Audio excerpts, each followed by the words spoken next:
Welcome to Cosmo Consult in the Focus. In our today's tutorial we want to talk about harmonization of BOMs, of bills of materials in the discrete manufacturing industry. With me, our industry expert, Michael Herring. Hi Michael. Hi Mick. What does it mean, harmonization of BOMs? Yes, so it's very simple. So if we have a product, normally we have different views on a product. For instance, the technical department creates drawings and bill of materials, but from the technical point of view. Absolutely. The production department needs another view on the product, more process-oriented. And we have the possibility to map both views. Oh, let's show that. Okay, so it's very simple.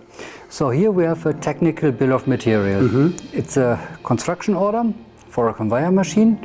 And here we have two columns, production view link and belongs to production view link. And here we have two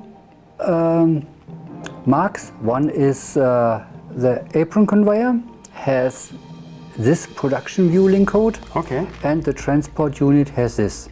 All right. And here we have three items. One is the gear, the motor and the axle with also this production view link codes. All right. And here we do the mapping to the parent assembly where this item has to move in the production.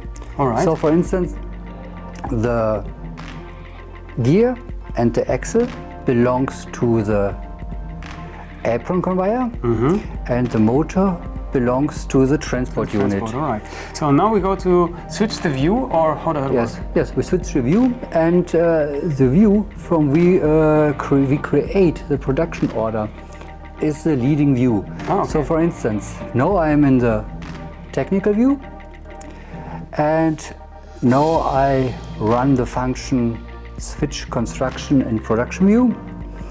And now we see, if I confirm the message, All right. that the axle and the gear moved to the assembly apron conveyor. All right. And the motor is now a component of the transport unit. Cool. And if we create a production view, production order from this view, it is the view that the production needs to produce this product. Wow. It's that simple? It is, I think it's simple, but it's very efficient. Yeah, it is. Thanks a lot. You're welcome. For more information, please visit our website. Thanks. Bye.